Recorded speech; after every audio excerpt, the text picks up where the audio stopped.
اعوذ باللہ السمیع العلیم من الشیطان الرجیم بسم اللہ الرحمن الرحیم سبحان اللہ والحمد للہ ولا الہ الا اللہ واللہ اکبر لا حول ولا قوۃ الا باللہ العلی العظیم۔ آج بھی جو حدیثیں میں آپ کو سنانے جا رہی ہوں وہ رمضان سے متعلق ہی ہیں، اور یہ ساری احادیث میں الصحیح البخاری سے سنا رہی ہوں۔ اگر آپ میں سے کوئی چاہے تو اس میں سے خود بھی چیک کر سکتا ہے۔ پہلی حدیث، حضرت صلی اللہ علیہ وسلم نے فرمایا، کوئی تم میں سے رمضان سے 1 یا 2 دن پہلے روزے نہ رکھے، مگر ہاں کسی شخص کے روزہ رکھنے کا دن آ جائے جس دن وہ ہمیشہ روزہ رکھا کرتا تھا، اس دن روزہ رکھ لے، کیونکہ اس کے بعد ہم نے پورے رمضان میں روزہ رکھنے ہوتے ہیں اور اس کے لیے ہمیں بہت انرجی بھی چاہیے ہوتی ہے، تو اس لیے شاید منع کیا گیا کہ رمضان سے پہلے ہم روزے نہ رکھیں۔ شعبان کے مہینے میں بھی نبی پاک صلی اللہ علیہ وسلم نے کہا کہ 15 شعبان سے پہلے تک ہم جتنے روزے رکھنا چاہیں ہم رکھ سکتے ہیں، لیکن 15 شعبان کے بعد ہمیں کم سے کم روزے رکھنے چاہیے تاکہ ہم اپنی اس انرجی کو رمضان کے لیے سیو کر سکیں۔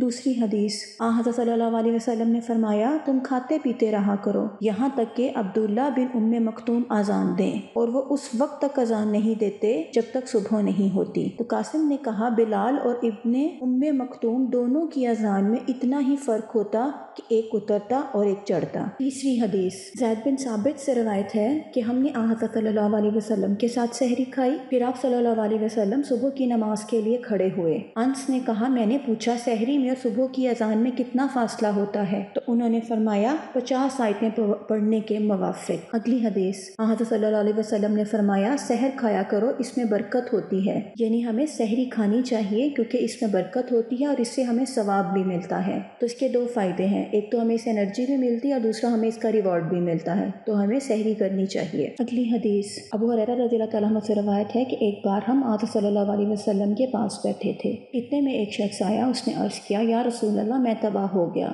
آپ صلی اللہ علیہ وسلم نے فرمایا، کیوں، کیا ہوا؟ وہ کہنے لگا کہ میں اپنی جورو سے لگ گیا اور میں روزے دار تھا۔ آپ صلی اللہ علیہ وسلم نے فرمایا، تجھ کو آزاد کرنے کے لیے ایک بردہ مل سکتا ہے؟ اس نے کہا نہیں۔ تو آپ صلی اللہ علیہ وسلم نے فرمایا، خیر کیا تو 2 مہینے کے لگاتار روزے رکھ سکتا ہے؟ اس نے کہا نہیں۔ آپ صلی اللہ علیہ وسلم نے فرمایا، تو کیا تو 60 مسکینوں کو کھانا کھلا سکتا ہے؟ اس نے کہا نہیں۔ یہ سن کر آپ صلی اللہ علیہ وسلم ٹھہرے رہے، ہم لوگ بھی وہیں بیٹھے تھے، اتنے میں آقا صلی اللہ علیہ وسلم کے پاس کھجور کا ایک تھیلا آیا جس کو ارک کہتے ہیں، خرمے کی جھال سے جس کو بنتے ہیں۔ آپ صلی اللہ علیہ وسلم نے پوچھا، وہ شخص کہاں گیا؟ کہنے لگا، میں حاضر ہوں۔ آپ صلی اللہ علیہ وسلم نے فرمایا، یہ تھیلا لے لے، اس کو خیرات کر دے۔ وہ کہنے لگا، خیرات تو اس پر کروں جو مجھ سے زیادہ محتاج ہو، قسم اللہ کی، مدینے کے دونوں طرف کے پتھریلے کناروں میں کوئی گھر والے مجھ سے زیادہ محتاج نہیں۔ یہ سن کر آقا صلی اللہ علیہ وسلم ہنس دیے۔ آپ صلی اللہ علیہ وسلم نے فرمایا، اچھا اپنے گھر والوں کو کھلا دے۔ اس میں ہمیں روزے کے کفارے کا بھی پتہ چلتا ہے۔ 3 صورتوں میں ہم اپنے روزے کا کفارہ ادا کر سکتے ہیں، جو اگر ہمارے سے غلطی کوئی سرزد ہو جائے، ہم غلطی سے کچھ کھا لیں، کچھ بھول چوک ہو جائے تو اس کی قضا نہیں ہے، لیکن اگر ہمارے سے کوئی ایسی غلطی ہو جائے جس طرح سے اس شخص سے ہوئی تو اس کے لیے ہمیں قضا دینی پڑے گی۔ اس کے بعد اگلی حدیث ہے،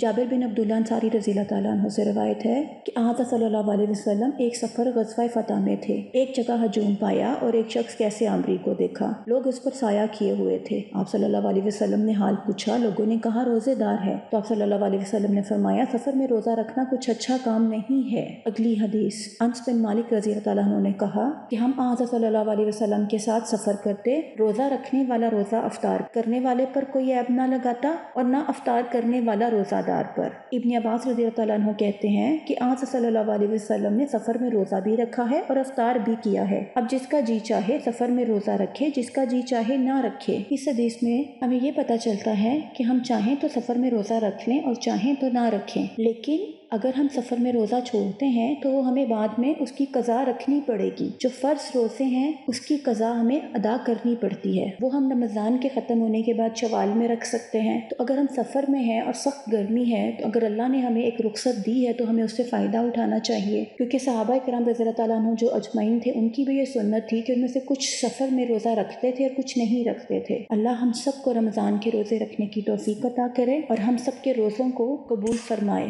اللہ ہم سب کا حامی و ناصر ہو۔ اللہ حافظ۔